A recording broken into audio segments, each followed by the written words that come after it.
bagaimana benih yang Anda terima dari Tuhan bisa bertahan dengan kuat.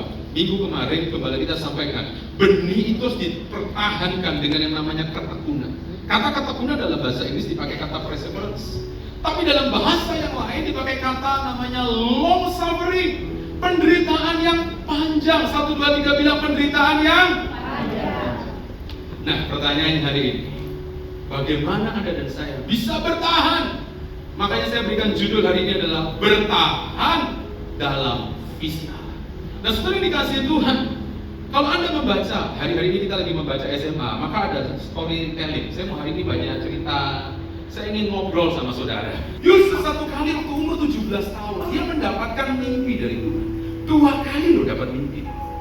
Saya begitu yakin hari-hari, dengarkan baik. Siapkan anak-anak muda kita. Siapkan anak-anak Anda. Karena di hari-hari terakhir Roh Kudus sedang dicurahkan. Jangan kaget, ada banyak anak muda yang kalau terima visi yang besar yang Tuhan siapkan dalam hidup mereka. Dan lewat hidup mereka ada banyak perkara-perkara besar yang Tuhan akan kerjakan untuk mengubah keadaan kota kita. Yang setuju katakan. 2 kali dia dapat mimpi, umur 17 tahun. Nah, saudara, mimpi yang pertama dia lihat berkas gandumnya itu tegak berdiri dan semua berkas-berkas yang lain menyembah kepada dia. Mimpi yang kedua belum selesai, Tuhan kasih lagi perpanjangan ceritanya, bahwa 1 kali dia melihat dalam mimpi itu matahari, bulan, bintang, semua menyembah kepada dia. Saudara, kalau Anda tahu dengan singkat ceritanya, dari umur 17 tahun, nanti kalau Anda membaca Kejadian pasal 37 ayat 2, nanti Tuhan genapi itu semua, saudara, pada waktu dia berumur 30 tahun. Kejadian pasal 41 ayat 6. Saudara, 17 tahun digenapinya usia 30 tahun. Berarti ada proses yang terjadi sampai dengan berapa tahun, saudara? 13 tahun.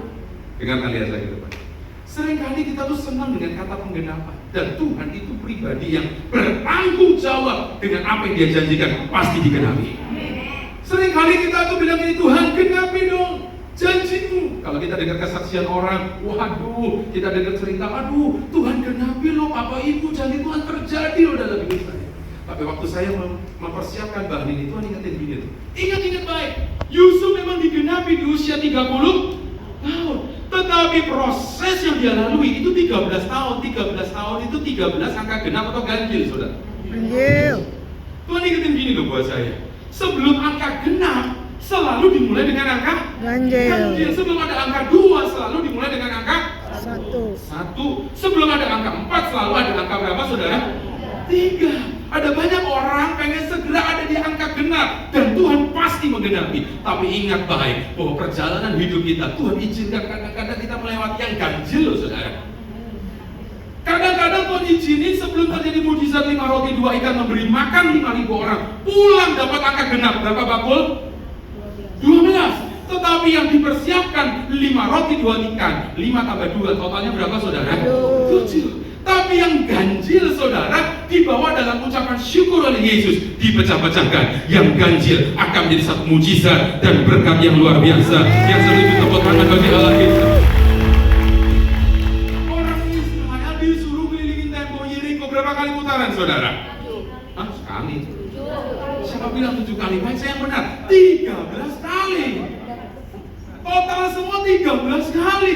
Angka ganjil. Tapi saya mau beritahu buat Anda, yang ganjil-ganjil kelihatannya nggak enak. Tapi dengarkan baik, yang ganjil Anda bisa syukuri, yang ganjil Anda bisa percaya. Kadang-kadang Anda bertanya, Pak, kenapa keadaan saya nggak seperti yang saya harapkan? Pak, kenapa saya duduk di hari ini tidak seperti apa yang Tuhan firmankan? Kok kayaknya belum terjadi? Keadaannya tidak serta-merta langsung enak, keadaannya susah. Tapi saya mau beritahu, Anda jangan pernah hindari yang ganjil. Waktu yang ganjil, memang Alkitab nggak pernah belajar gini, ayo kita mengganjili, nggak ada sih. Yang ada firman Tuhan berkata, Yesus Tuhan akan menggenapi. Tapi dengarkan baik, perhatikan, sekalipun Anda melewati masa-masa yang ganjil, sekalipun Anda melewati masa-masa yang tidak enak, percayalah dengan ucapan syukur, percayalah firman-Nya pasti terjadi. Setelah ganjil pasti akan jadi genap. Makanya kesulitan yang Anda dan saya hadapi jangan pernah dihindari. C.S. Lewis pernah berkata begini, hardship often prepare ordinary people for extraordinary destiny. Jadi kalau ada kesulitan yang terjadi dalam hidup Anda, Tuhan tuh gak pernah iseng. Tuhan gak pernah trial and error. Kalau itu sungguh-sungguh terjadi, benih yang Tuhan taruh dalam hidup nggak langsung terjadi satu malam Yusuf, nggak terjadi langsung besok pagi mimpinya, nggak langsung terjadi minggu depan. Peristiwanya 13. Kalau Anda bacanya sih cepat, paling 30 menit nggak nyampe. Tapi kalau Anda ngerasain jadi Yusuf 13 tahun, oh, Pak, kapan selesainya? Tapi orang yang bisa tahu bahwa kesulitan itu membuat orang-orang yang biasa ditempa oleh Tuhan. Benih itu harus betul-betul disiapkan. Satu kali benih itu akan muncul melewati tanah itu. Dan waktu dia melewati tanah itu, dia tumbuh jadi pohon. Waktu dia tumbuh jadi pohon, dia menghasilkan buah. Dan buahnya adalah doa saya. Jemaat yang ada di GPI BTC Forum bukan jemaat yang biasa. Anda dan saya sedang disiapkan Tuhan menjadi jemaat-jemaat yang extraordinary, menghasilkan rencana dan visi Tuhan akan tercapai. Yang setuju katakan.